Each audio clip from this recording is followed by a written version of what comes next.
Welcome to another life story coming to you from Life Stories Worldwide. My name is Alan Jones. It's great to have you with us. We bring you stories from different parts of the world, and the stories go out also across the world. We are live on StreamYard, Facebook, YouTube, and Zoom.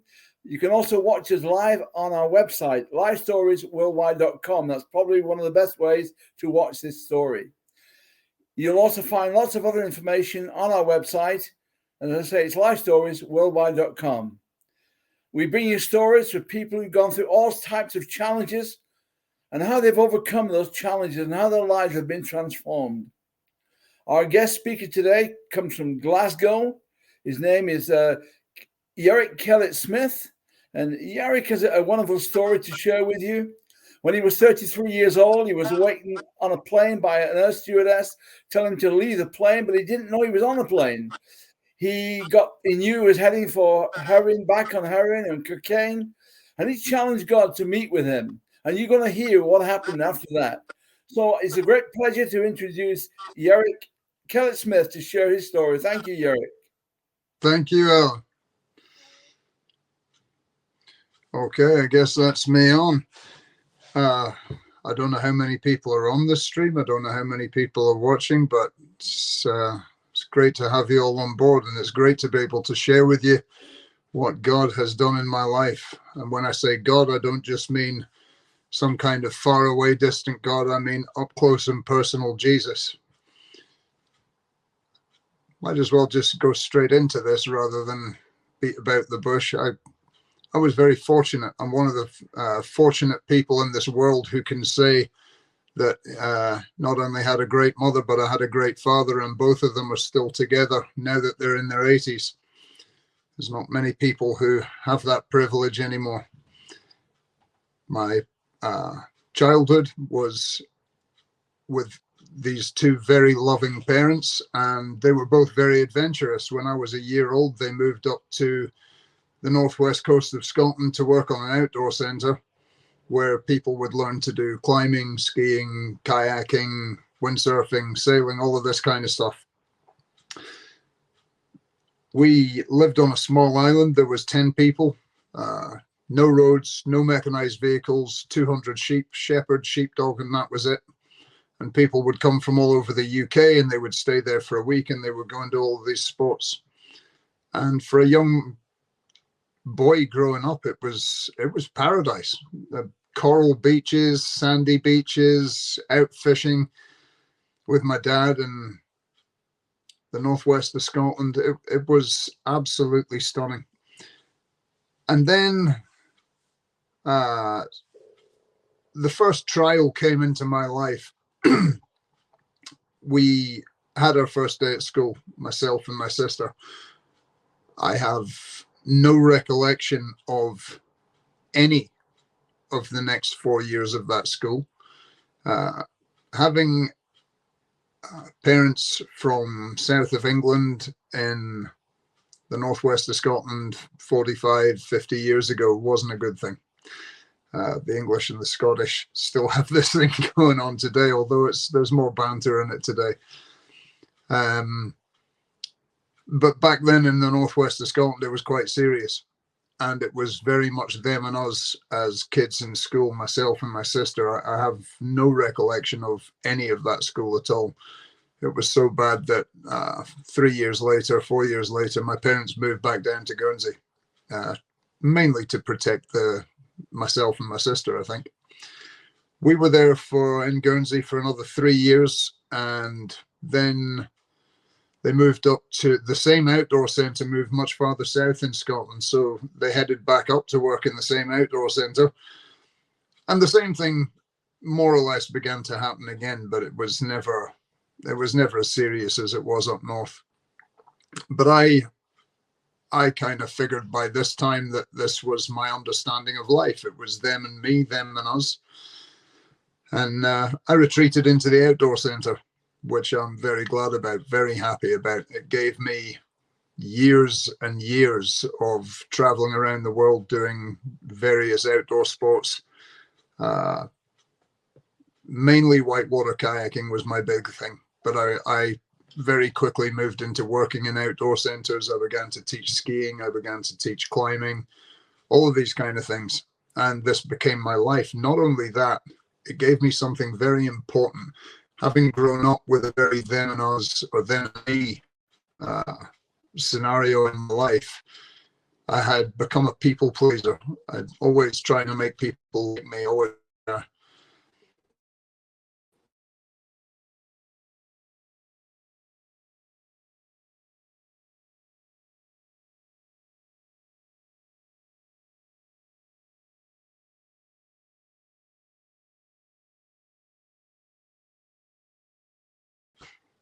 And I very quickly,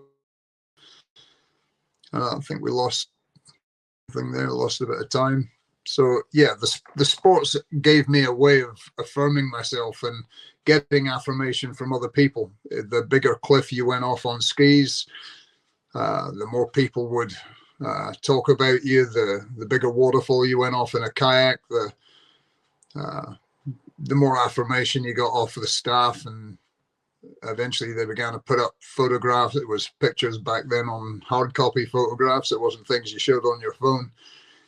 And pictures of myself and my friends doing silly things on skis, kayaks, blah, blah, blah, began to appear in our local pub. And we became kind of small-time heroes in a little fish, big fish in a little pond. But I very quickly became addicted to this. This was my way of being liked by people. This was my way of finding a position in life. So I went headlong into it. And I discovered that at the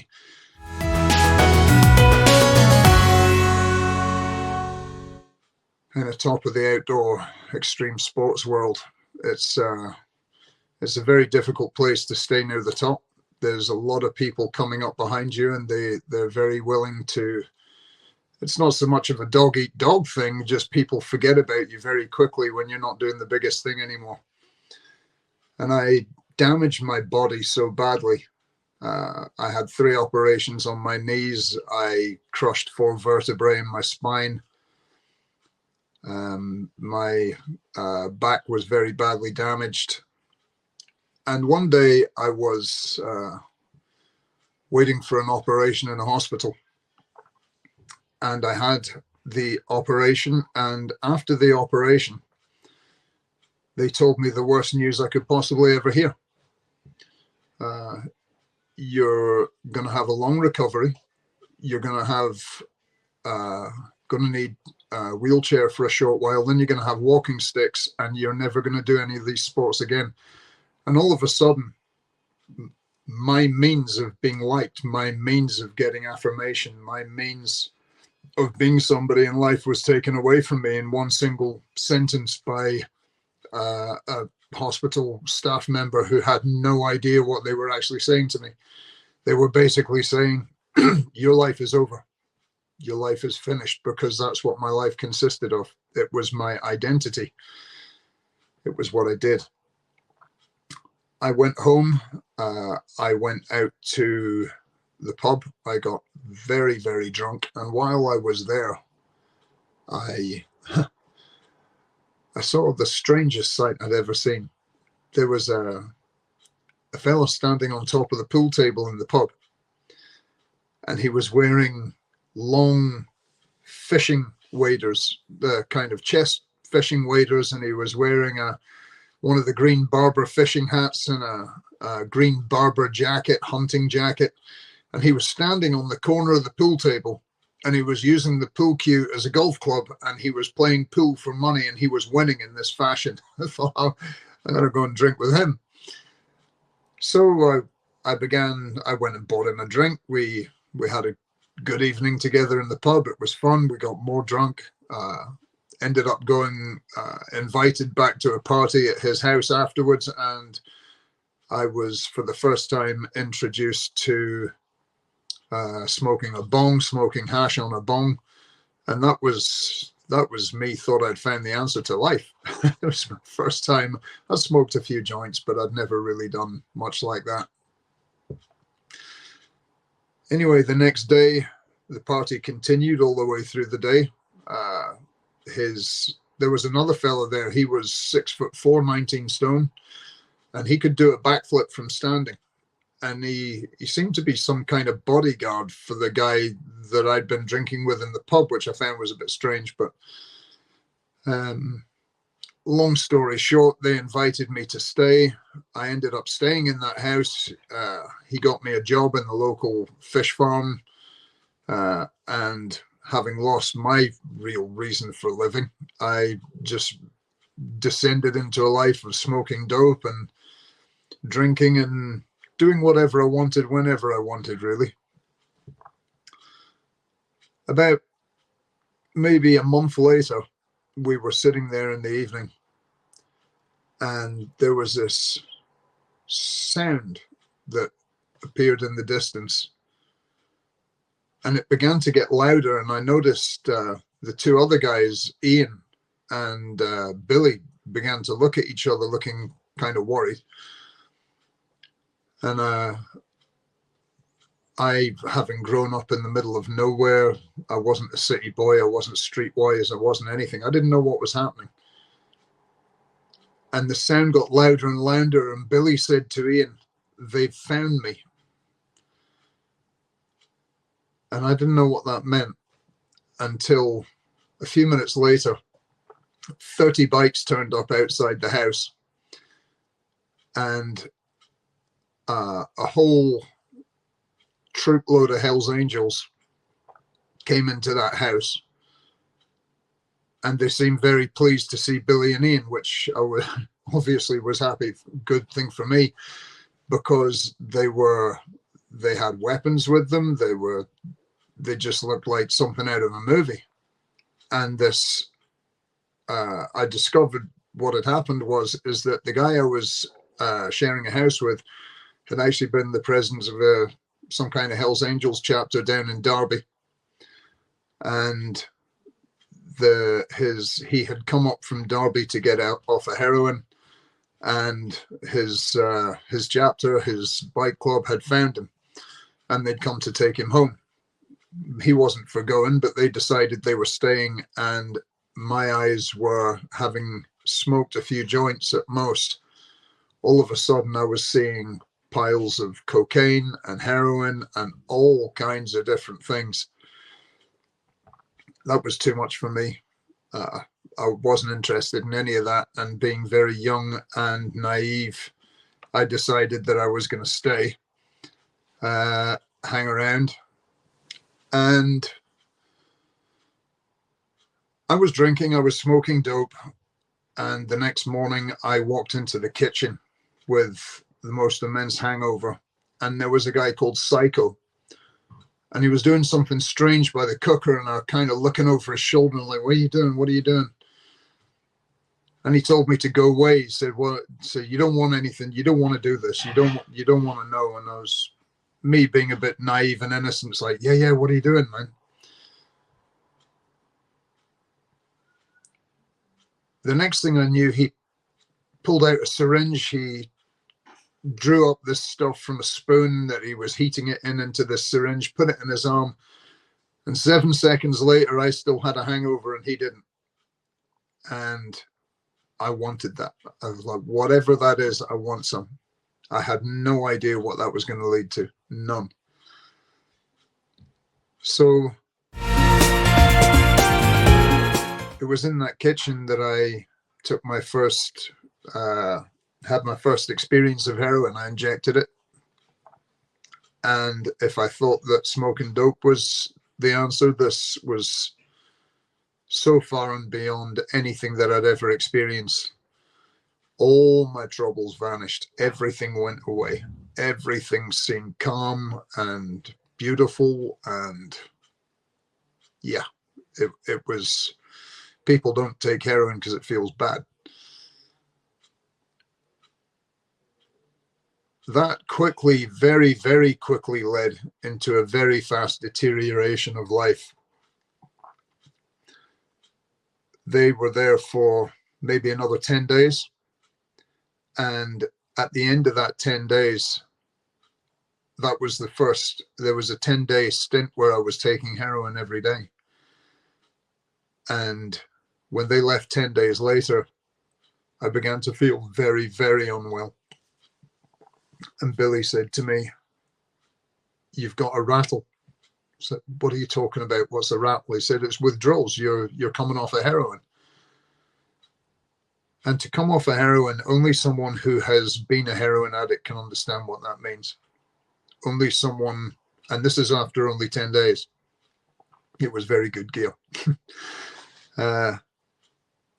You can't understand. It's your worst nightmare. It's all the illnesses you've ever had all condensed into one moment of time and then multiplied by many times over. So, just trying to think back, so many years ago now, we went and got some more heroin from somewhere, and as soon as you get more, the pain goes away. You've got about 12 hours till it starts again. And then the more you get, the shorter the time in between until the pain begins again. And you got two choices. You can either go through that pain for 10 straight days. People say it's a week. It's not a week. Not for me, it wasn't anyway. It was at least 10 days of pure hell. And it's so powerful. You can't just say, "I'm not going to do it."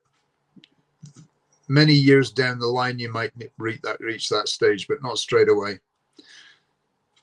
Money very, very quickly ran out, and we began to commit the crimes necessary to recover, to get the money to get more. I think the first serious crime, or say serious crime, the first real crime I ever committed was stealing a car to take it down to Derby to get money. That descended into 14 years of criminal activity to raise money to buy heroin. I managed to get clean a couple of times during that time, 3 or 4 times actually. At one point I actually got clean enough for a while that I met a very lovely girl from Denmark. I managed to get away from the drug lifestyle. I moved over to Copenhagen, got married, and I was doing very well over there for a while. We were in love. Everything went well. And then one day I was driving along a street, and no, it wasn't. I had just come off of finished driving into the town. I was walking down a street called Eastergale. I didn't know the reputation of the street. And as this guy walked by me in the street, he said, "Coca-Cola, brown sugar, Coca-Cola, brown sugar." And I knew what he was saying straight away. And all of a sudden, straight back into the midst of a heroin habit.